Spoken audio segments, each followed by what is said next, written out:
Olá, turminha! Boa tarde! Como vocês estão? Eu estou muito feliz, pois estamos juntinhos mais um dia. Hoje nós teremos aula de língua portuguesa e nós faremos uma revisão para a nossa avaliação, que acontecerá na segunda-feira, ok? Então, vamos lá? Durante as nossas aulas, turminha, nós aprendemos sobre o trava-língua. Mas o que é um trava-língua? Vocês se lembram que o trava-língua é uma brincadeira com as palavras em que é preciso falar rapidamente os versos ou as frases, sem errar na pronúncia. Vocês se lembram do trava-língua da casa suja, chão sujo? Falando rápido 3 vezes?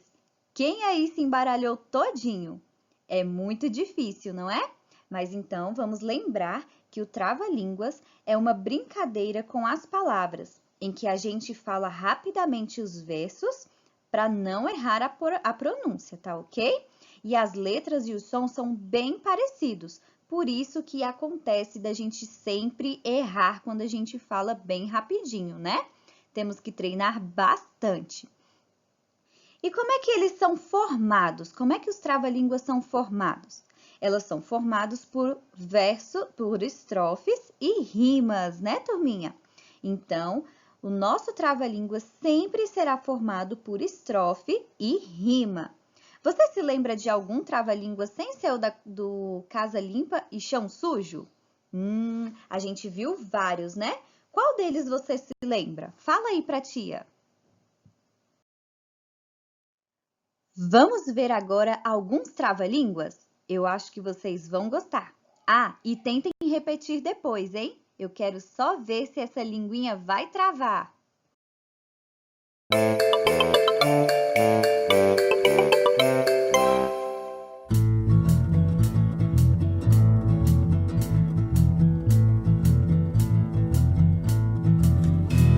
O rato roeu a roupa do rei de Roma.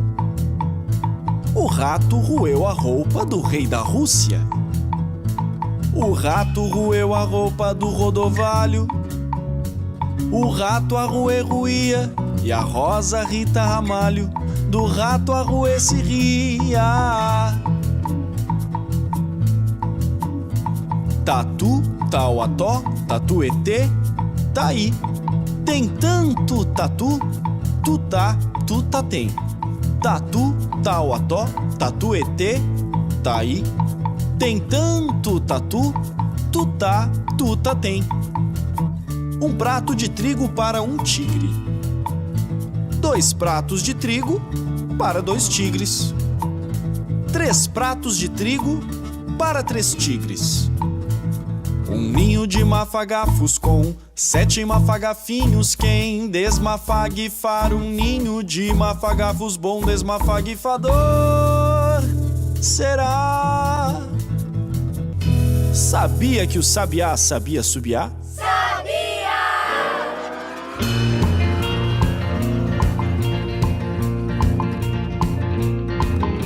O rato roeu a roupa do rei de Roma.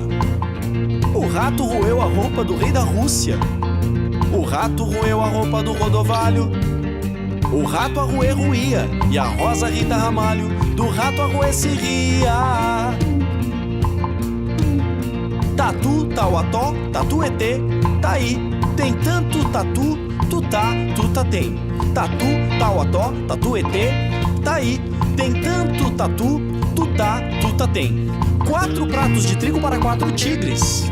5 pratos de trigo para 5 tigres. 6 pratos de trigo para 6 tigres. Um ninho de mafagafos com 7 mafagafinhos. Quem desmafagifar um ninho de mafagafos, bom desmafagifador será. Sabia que o sabiá sabia subiar? Sabia!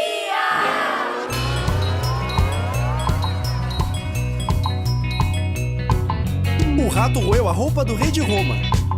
O rato roeu a roupa do rei da Rússia. O rato roeu a roupa do Rodovalho. O rato a roer ruía e a Rosa Rita Ramalho do rato a roer se ria. Tatu, tauató, tatuetê, taí. Tem tanto tatu, tutá, tuta tem. Tatu, tauató, tatuetê, taí. Tem tanto tatu, tutá tem. 7 pratos de trigo para 7 tigres. 8 pratos de trigo para 8 tigres. 9 pratos de trigo para 9 tigres. Um ninho de mafagafos com 7 mafagafinhos. Quem desmafagifar um ninho de mafagafos, bom desmafagifador será. Sabia que o sabiá sabia subiar? Sabia!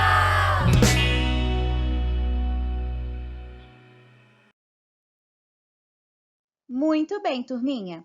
Outro assunto, outro conteúdo que nós estudamos também foi o diagrama.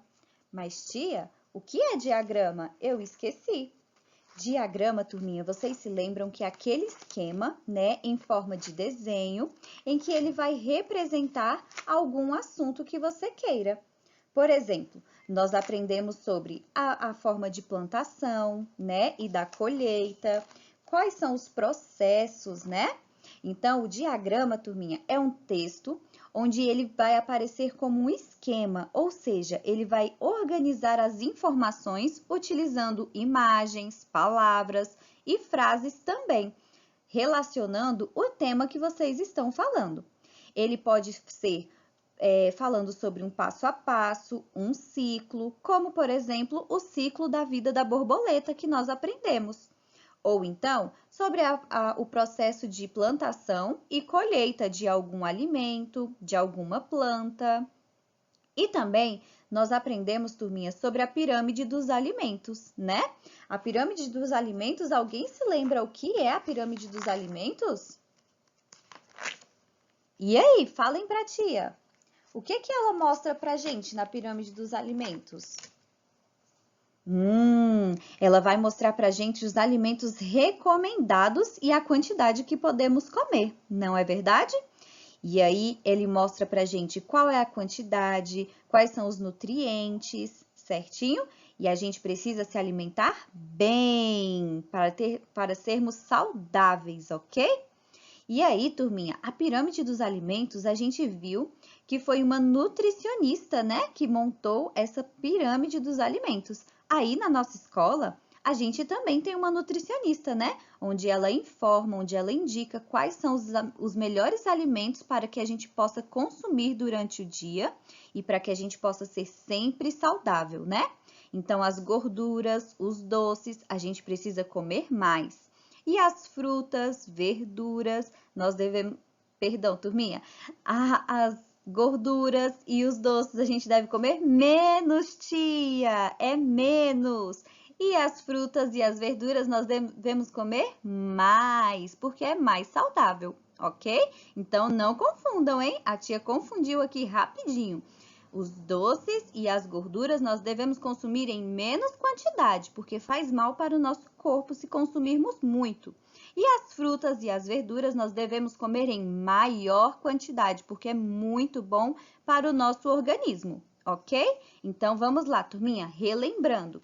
O diagrama é um texto que é montado como um esquema e ele vai organizar as informações que a gente quer passar. E essas informações são através de imagens, palavras, ok? E aí, esse esquema pode estar como? Ele pode estar mostrando um passo a passo ou um ciclo. Por exemplo, o ciclo da vida da borboleta. Muito bem. Vamos relembrar um outro assunto, um outro conteúdo? A gente estava aprendendo, turminha, quando nós utilizamos o M e o N no meio das palavrinhas, correto? Então, vocês se lembram que a regrinha para que possamos usar o M, que é aquele sonzinho nasal, né, que sai assim pelo narizinho que a gente sentiu, pegando no narizinho, o M e o N são sonzinhos nasais, a gente consegue sentir ele aqui, ó, tremendo no nosso narizinho, não é? Então, vamos lá. No meio das palavras, nós utilizaremos o M antes do P e do B. Por exemplo, a palavrinha rampa, a palavrinha pomba. Tá vendo que eu tenho uma consoante juntinho com um M ou com um N, né? Ele vai com um sonzinho nasal. Eu sinto ele no meu narizinho. E aí, quando é que eu devo usar o M ou o N? Eu vou utilizar o M sempre em que a letra a seguir, né, for o P ou a consoante B. Então, antes do P e do B, nós utilizamos a consoante M no meio da palavra. E a letrinha N, nós utilizaremos antes das demais consoantes, ok? Por exemplo, a palavrinha onda, a palavrinha pente. Nós fizemos várias atividades, né? Então, eu sei que vocês estão nota 10. É isso aí, turminha. Relembramos alguns conteúdos que vai cair, né, na nossa avaliação e eu tenho certeza que todos vocês estão bastante afiadinhos. Mas, mesmo assim, nós faremos algumas atividades, ok? Do capítulo 8, sobre os trava-línguas, nós vamos fazer as atividades da página 48. E do capítulo 9, onde nós vimos sobre o diagrama, sobre o uso, né, das consoantes M e N no meio das palavras, nós iremos realizar as atividades das páginas 75, 76 e 77, ok? Se tiverem dúvidas, não esqueçam de mandar mensagem para a tia, ok? Um beijão, turminha! Até a próxima!